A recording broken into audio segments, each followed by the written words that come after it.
আর সেটাই হয়েছে। নিশির ঠোঁটের সাথে নিলয়ের ঠোঁট স্পর্শ করে, সাথে সাথে যেন দুজনের শরীরের মধ্যে কারেন্ট বয়ে যায়। নিশি এক মুহূর্তের জন্য নিজের মধ্য থেকে হারিয়ে যাচ্ছিল, কারণ এই প্রথম কোনো ছেলের ঠোঁটের স্পর্শে ওর ঠোঁট পড়ল। ও ভুলে গিয়েছিল ও কোথায় আছে, আর নিলয় হাঁ করে ওর দিকে তাকিয়েছিল। নিশিকে এতটাই সুন্দর আর এত বেশি কিউট, যার জন্য নিলয় ওর দিক থেকে চোখ ফেরাতেই পারছিল না। ওই জন্যেই হয়তো কলেজের প্রায় স্টুডেন্ট নিশির প্রতি ফিদা হয়ে গিয়েছিল। নিলয় ভাবতেও পারেনি ওই মেয়েটার প্রেমে পড়ে যাবে, আর একটা সময় এই মেয়েটা ওকে প্রচণ্ড পরিমাণে ভালোবেসে ফেলবে। ঈশা আর নিশির প্রেমের গল্পটা কোনো সিনেমার গল্পকেও হার মানাবে। নিলয় বুঝতে পারে ও একটা মেয়ের উপর পড়েছে, আর সবাই ওদের দিকে হা করে তাকিয়ে আছে। নিলয় তাড়াহুড়ো করে উঠে নিশির দিকে হাত বাড়িয়ে বলতে শুরু করে, সরি, আমি বুঝতে পারিনি, প্লিজ আপনি কিছু মনে করবেন না। নিলয়ের কথায় নিশির ঘোর কাটে। ও খেয়াল করে নিলয় ওর দিকে হাত বাড়িয়ে দিয়েছে। নিশিও ওর হাতটা ধরে উঠে আসে, আর একটা লজ্জা মাখা কণ্ঠে বলে, ইটস ওকে, সমস্যা নেই, আমি একটু তাড়ায় ছিলাম এই জন্য, কিন্তু তুমি একটু দেখে শুনে চলতে পারো না? চলছিলাম তো, কিন্তু আপনি হঠাৎ করে সামনে চলে আসলেন, তারপর অনিচ্ছাকৃত ধাক্কাটা লেগে গেল, তার জন্য তো বললাম সরি। প্লিজ রাগ করবেন না, আর সবার সামনে কিন্তু থাপ্পড় টাপ্পড় মারবেন না, তাহলে কিন্তু প্রেস্টিজের একদম পাংচার হয়ে যাবে। আরে না না, আমি অতটা রাগী নই যে তোমাকে সামান্য একটা বিষয়ের জন্য থাপ্পড় মারবো। আসলে তুমি কোন ইয়ারের স্টুডেন্ট? এই তো অনার্স সেকেন্ড ইয়ারের। আর আপনি? নিলয়ের কথাতে নিশি একটু হেসেছিল, যে হাসির মানেটা ও তখন বুঝতে পারেনি, তাই বারবার জিজ্ঞেস করছিল নিশি কোন ইয়ারের স্টুডেন্ট। তখন নিশি বলেছিল, একটু পরেই জানতে পারবে, এখন যাও, ক্লাসে যাও।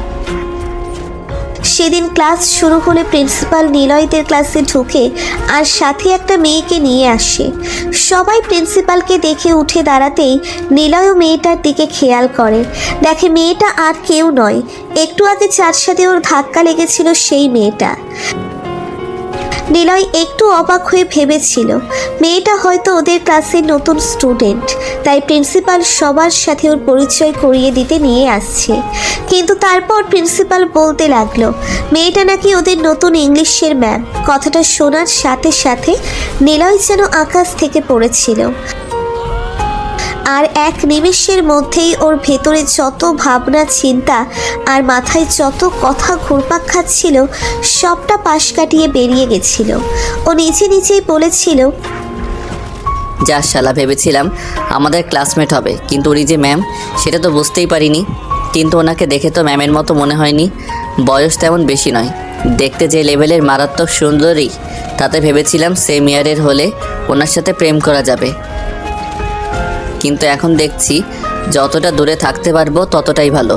উপরওয়ালা ভালোই জানে ওনার বিহেভিয়ার কেমন, রাগী নাকি শান্তশিষ্ট। নিশিও ক্লাসে এসে খেয়াল করে কলেজে আসার পর যে ছেলেটার সাথে এমন একটা পরিস্থিতির মুখে পড়েছিল সেই ছেলেটা কেমন ড্যাবড্যাব করে ওর দিকে তাকিয়ে আছে। তো প্রিন্সিপাল ম্যামকে সবার সাথে পরিচয় করিয়ে দিয়ে গেল। তারপর নিশির সবার পরিচয় নিতে শুরু করলো। তারপর নিলয়ের পালা আসলে ও পরিচয় দিলে ম্যামও কিছুক্ষণ ওর দিকে তাকিয়ে রইল।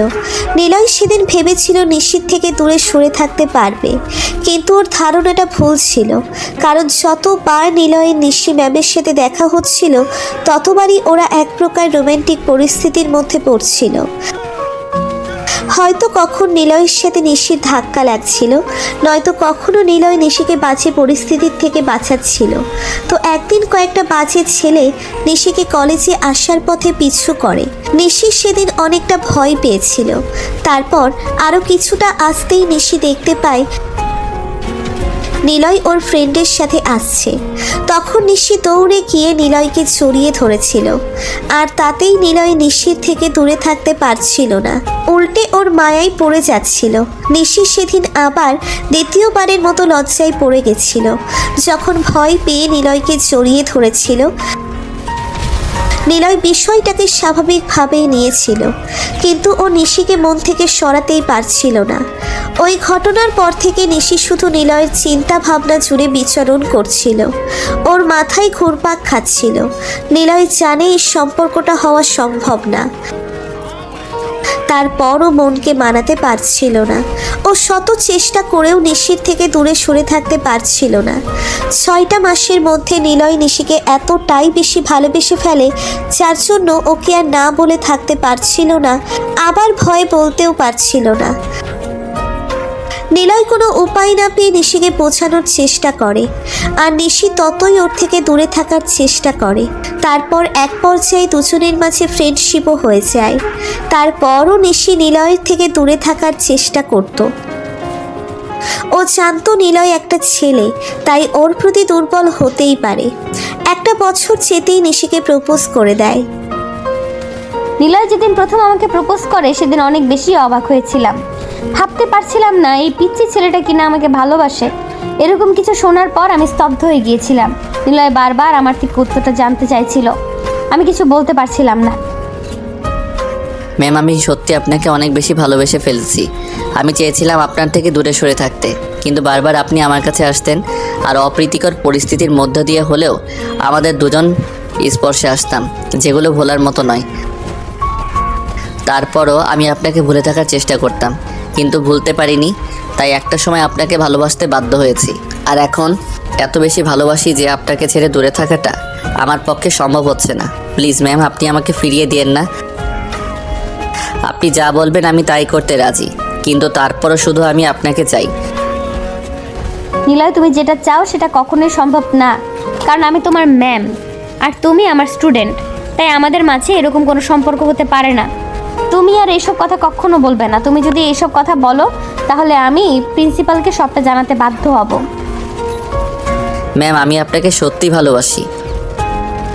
একবার এই কথা বলেছো তো বলেছো, আর বলবে না। যদি বলো তাহলে আমার থেকে খারাপ আর কেউ হবে না। তুমি আর কখনো আমার সাথে কথা বলতে আসবে না। সেদিন থেকে নিশি নিলয়কে ইগনোর করতে শুরু করে। নিশির অবহেলাগুলো এতটাই তীব্র ছিল যেটা নিলয় সহ্য করতে পারতো না। তারপরও আরও 6টা মাস ওকে মনের কথাগুলো আর ভালোবাসাটা বোঝানোর চেষ্টা করে, কিন্তু শেষ যেদিন নিশি নিলয়ের সাথে অনেক বেশি মিসবিহেভ করে ফেলে, সেদিনও অনেক বেশি কষ্ট পায়। নিশি সেদিন নিলয়ের গায়ে পর্যন্ত হাত তোলে। নিশির থেকে সেদিন নিলয় জীবনের সবচেয়ে বেশি কষ্ট পেয়েছিল, তাই ভেবেছিল ওর থেকে দূরে সরে যাওয়ার চেষ্টা করবে, কিন্তু পারছিল না। উপায় না পেয়ে নিলয় সেদিন শহর ছেড়ে চলে গেছিল। আর একটা মাস ওর কোনো খোঁজ খবরও ছিল না। অন্যদিকে নিশিও আস্তে আস্তে নিলয়ের দুষ্টু মিষ্টি খুনসুটিগুলো মিস করছিল। তারপর ওকে নিয়ে ভাবতে ভাবতে একটা সময় এত বেশি ভালোবেসে ফেলেছিল যে নিশির পক্ষেও তখন আর নিলয়কে ছাড়া থাকা সম্ভব ছিল না। নিশি যখন বুঝতে পেরেছিল ও নিলয়কে ভালোবাসে, সেদিন থেকেই ওর সাথে দেখা করার জন্য ব্যাকুল হয়ে ওঠে। কিন্তু নিলয় শহরে ছিল না, তাই নিশি ওর বাসায় গিয়ে কথা বলে। নিশি সরাসরি নিলয়ের আব্বু আম্মুকে সবটা জানালে ওরা অবাক চোখে নিশির দিকে তাকিয়েছিল। তখন নিশি কান্না করে করে বলেছিল ও নিলয়কে ভালোবাসে, ওকে বিয়ে করতে চায়, ওকে না পেলে বাঁচতে পারবে না। নিলয়ের আব্বু আম্মু ওকে যে শর্ত দিবে ও সেটাই মেনে নেবে। তারপরও ও শুধু নিলয়কেই চায়। নিলয়ের আব্বু আম্মু নিশিকে অনেক বেশি পছন্দ হয়ে যায়, তাই ওরা সেই দিনই নিশির সাথে ওদের বাসায় গিয়ে বিয়ের কথা বলে। কিন্তু নিশির আব্বু আম্মু প্রথমে রাজি হচ্ছিল না। নিশি অনেক কান্নাকাটি করলে ওর আব্বু আম্মু উপায় না পেয়ে রাজি হয়ে যায়।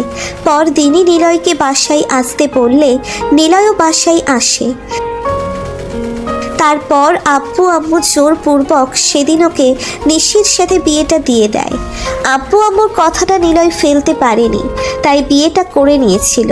তারপর বাসর ঘরে যখন নিশিকে দেখে তখন অনেক বেশি অবাক হয়ে যায়। নিলয় ভাবতেও পারেনি যাকে এত বেশি ভালোবাসতো তাকে এত সহজে পেয়ে যাবে।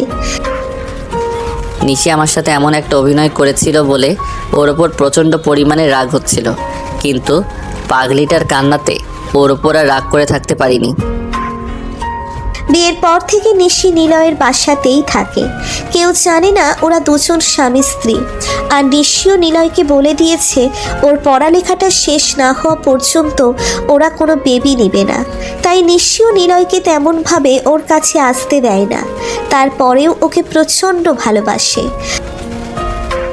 আর নিলয়ও বাচ্চাদের মতো সব সময় ওর কাছে এভাবে আবদার করে, যেটা নিশি ফেলতে পারে না। নিশি নিচের রুমে চলে আসে, দেখে নিলয় জানালা দিয়ে বাহিরের দিকে তাকিয়ে আছে। নিশি রুমে ঢুকে দরজাটা আটকে দিয়ে গিয়ে ওকে পেছন থেকে জড়িয়ে ধরে। নিলয় ওকে ছাড়িয়ে নিয়ে নিশির দিকে ঘুরে ওর কোমর জড়িয়ে ধরলে নিশি ওর মুখের দুই পাশে হাত দিয়ে বলতে লাগলো, এই পিচ্ছি, তুমি কিন্তু দিন দিন অনেক দুষ্টু হয়ে যাচ্ছে। তুমি জানো না তুমি এইভাবে কিছু আবদার করলে আমি সেটা ফেলতে পারি না?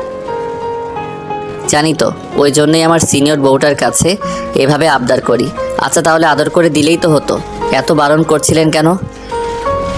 তুমিও না দিন দিন একদম বেপরোয়া হয়ে যাচ্ছ। যেখানে সেখানে আদর চাও।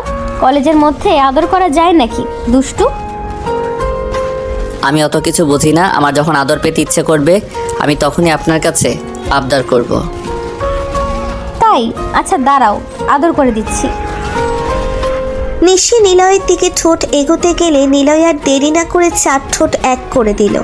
দুজন দুজনের ঠোঁটের স্বাদ নিতে লাগলো। ভালো থাকুক ভালোবাসাগুলো। ও হ্যাঁ, আপনারা কি করছেন? সাবস্ক্রাইব করুন, লাইকটা দিতে ভুলবেন না যেন। এত কষ্ট করে ভিডিও বানাই আর আপনারা সাবস্ক্রাইব করেন না। আর হ্যাঁ, যারা পেজ থেকে ভিডিও দেখেন ফলো করতে ভুলবেন না। আল্লাহ হাফেজ।